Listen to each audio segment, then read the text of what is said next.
Chapter 2, An Introduction to System Concepts and Systems Architecture.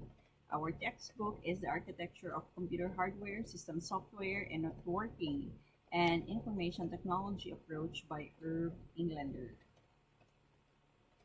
We'll take up first the concept of systems and IT systems. What comprises an IT system? Think of this as a group of computers in one location connected to each other through a network. Each computer has applications installed.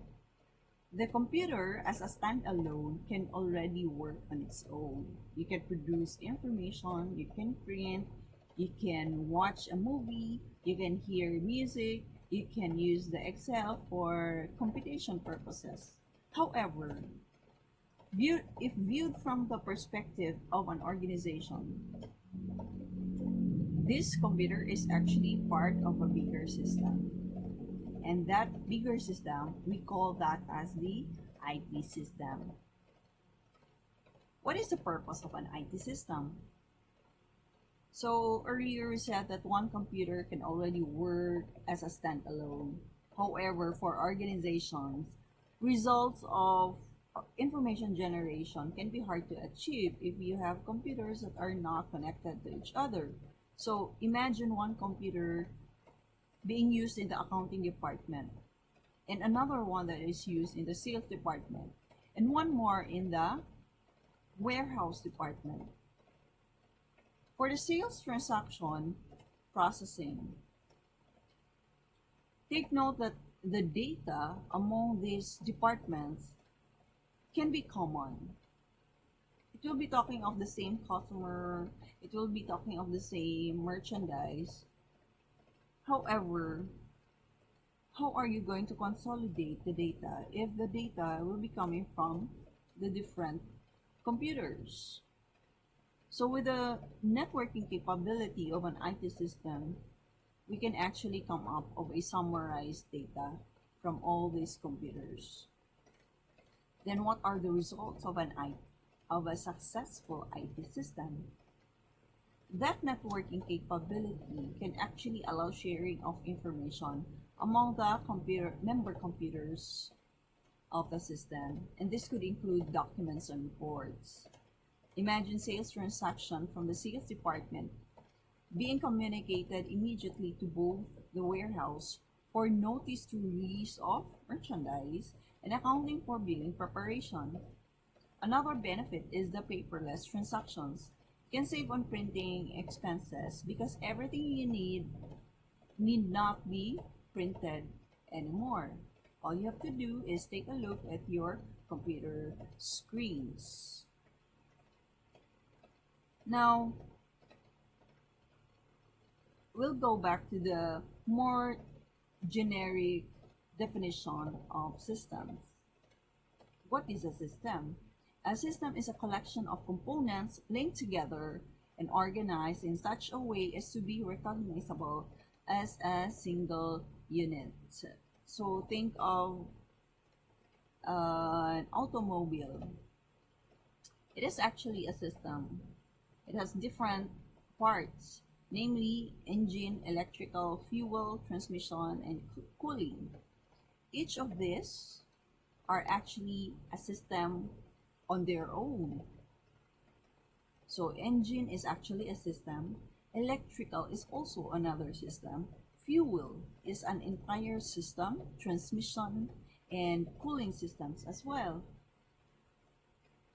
These systems, which actually are now subsystems, are part of the bigger system, and that is the automobile. So anything that has multiple parts that serve a common purpose is a subsystem. And a system with multiple parts, we call that as system decomposition. Each part then is called a subsystem.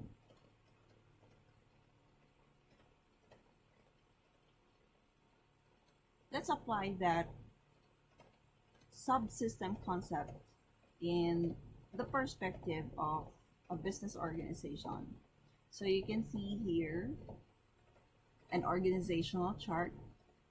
You have the corporate executive management, and it has multiple components: marketing and sales, IT, human resources, and finance. Please take note that each of the marketing, IT, human resources, and finance, they have their own components as well, making that as an entire system. So marketing and sales has sales, advertising, planning, order fulfillment. In the same manner, IT has multiple parts.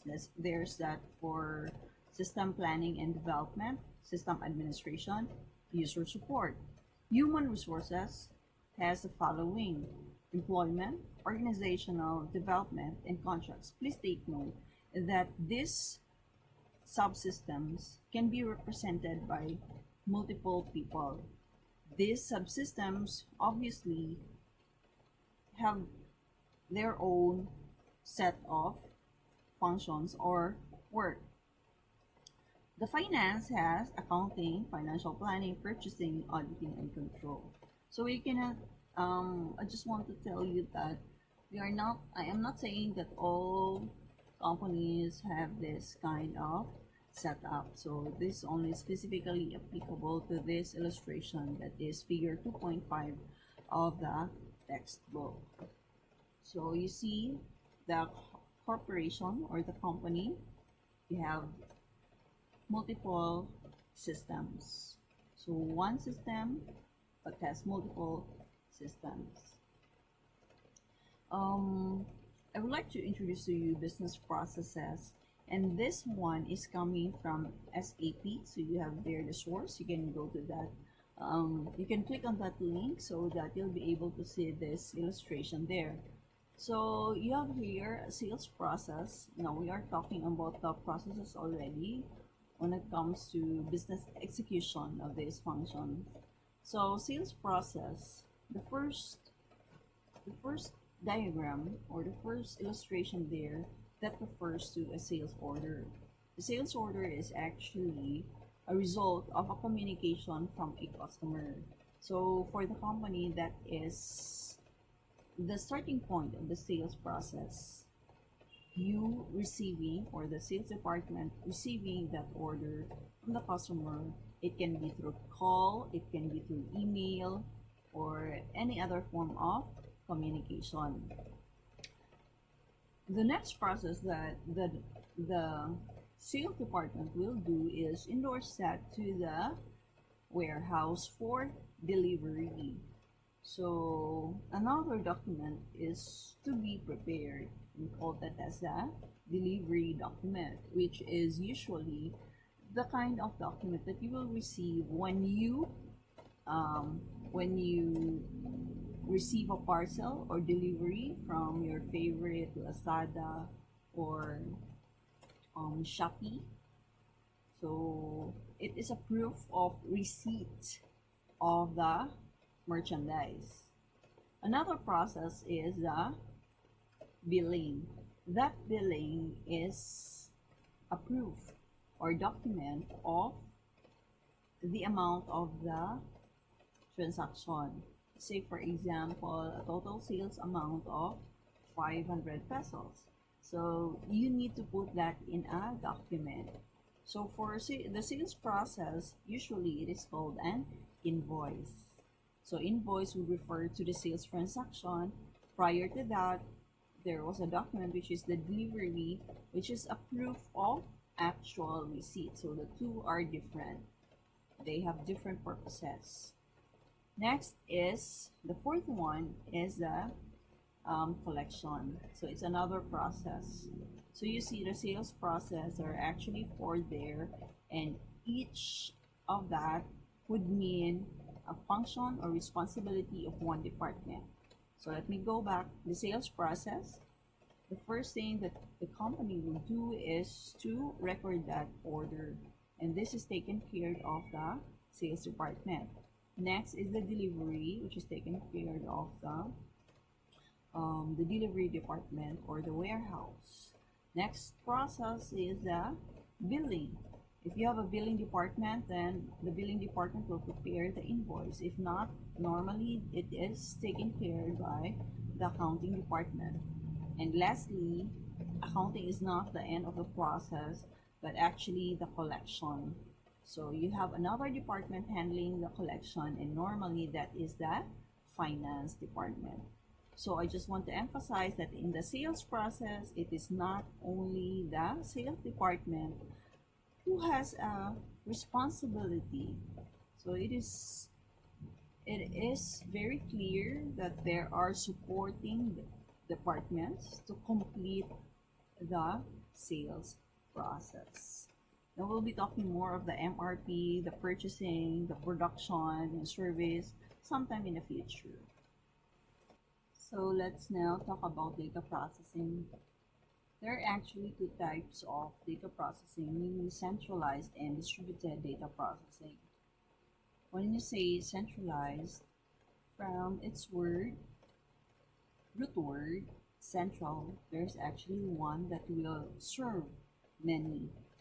However, with growing needs of a business, centralized processing may not be efficient anymore. If I read straight from the book and in connection to the earlier illustration of the sales processing with responsibilities coming from the different departments just to complete a sales transaction. In addition to the additional or the usual business functions, sales, marketing, accounting, finance, inventory, strategic planning, and the like, the system must provide services to multiple communities. So not only internal, not only within the organization, but to the management, employees, suppliers, customers, and more, representing the environment. Now, since modern computer storage, networking equipment, and external IT resources such as cloud services are plentiful and expensive, then why not utilize it? It is practical to distribute computing capability to everyone within the organization who needs it, no matter where they are, whether on site or off from off premises. So we can read a lot of examples in the text from the textbook. So I'll read one. A global fast food chain collects data each day from each of its restaurants worldwide to establish sales figures and determine sales trends. This allows the company to determine which locations are the most productive and which locations need assistance, which items sell best, and which need to be modified or replaced, and so on. So each store will have its own data processing. At the end of the day, they are consolidated. So what is a client-server computing? Again, straight from the book, in a client-server configuration, a program on a client computer accepts services and resources from a complementary program or on a server computer. The services and resources can include application programs, processing services and database services, web services, file services, print services, directory services, email, remote access services, even computer system initial startup. So you can imagine the simplest illustration to this is having two computers communicating to each other. One computer is requesting something from the other computer, and the other computer will be returning that request to the requesting computer. So you can see that through figure 2.6 from your textbook. So what is a web-based computing?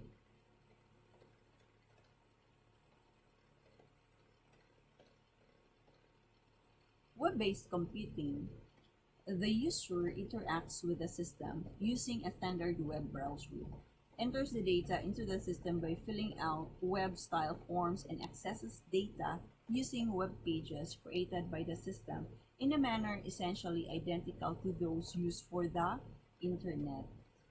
This system architecture offers a consistent and familiar interface to users, web-enabled applications offer access to the organization's traditional applications through the web. Web technology can even extend the reach of these applications to employees in other parts of the world using the internet as the communication channel. So just imagine you logging into our MIS. The application is not really installed in your computer or in your mobile gadgets. You simply have to type or you can click on the link of our website, and then you'll be led to the school's system. That is actually an example of web-based computing. Now for cloud computing, I'll be showing you this video from IBM.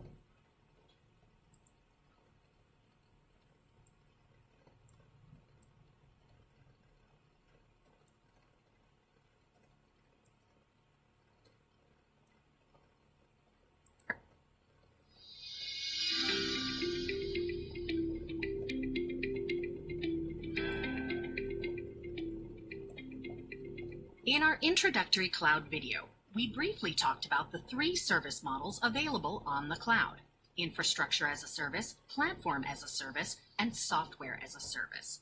Before we dive into the details of each of these service models in the subsequent videos, let's get started with a quick overview of these models. Hi, I'm Tessa Rhodes, and I'm a designer on IBM Cloud. So let's start with the foundation here with IaaS. IaaS is a set of compute, networking, and storage resources that have been virtualized by a vendor so that a user can access and configure them any way they want. In design, we have a concept of talking about users called personas, and the persona for IaaS is a system admin or an IT admin. Let's jump up to the top with software as a service. That's the easy one. Software as a service is just software that you don't have to install on your machine and you don't have to manually update. And so the user for software as a service could be anyone. In fact, if you're watching this on YouTube right now, then you're a user of software as a service. It's usually charged on a subscription model rather than a one-time license fee. And that brings us to platform as a service. PaaS takes advantage of all the virtualized resources from IaaS and then just abstracts them away so the user doesn't have to worry about managing any of those virtualized resources. The user for PaaS is not a system admin, usually. It's usually a dev. In IBM, we call this dev Jane. That's the name of our persona. So this whole metaphor, the pyramid metaphor, is meant to indicate that as you move down, you're increasing complexity in terms of your knowledge and management of infrastructure resources, and you're increasing the ease of use. Another metaphor I use when I'm talking to the designers on my team about PaaS is having to do with a car. So in this metaphor, IaaS is like leasing a car. So if you've ever leased a car, you probably did a lot of research and you care about the specs of the car and the performance. You care about the color of the car, what kind of car it is. You're the one driving and you're paying for it. You're also paying for the gas and any tolls or maintenance. With platform as a service, in this metaphor, that's more like renting a car. So say you're on vacation and you just got off the airport and you're going to pick up your rental car. You don't really care what color it is. You don't really even care about the specs of it, but you're still driving and you're paying for the gas and any tolls you go through. Software as a service is, again, the easiest one. That one's more like getting a taxi or an Uber. So with a taxi or an Uber, you don't care at all about what kind of car it is, what color it is, and in fact, you're not even the one driving or paying for gas or any tolls because that's baked into the price. So let's see what it means in terms of cloud computing and its three service models. With IaaS, the cloud provider manages the physical resources, data centers, cooling, power, network and security, as well as computing resources that include servers and storage. With PaaS, the provider, in addition to the computing resources, also manages the platform infrastructure, which includes the operating systems, development tools, databases, and business analytics. In the SaaS model, in addition to the infrastructure and the platform resources, the provider also hosts and manages the applications and data.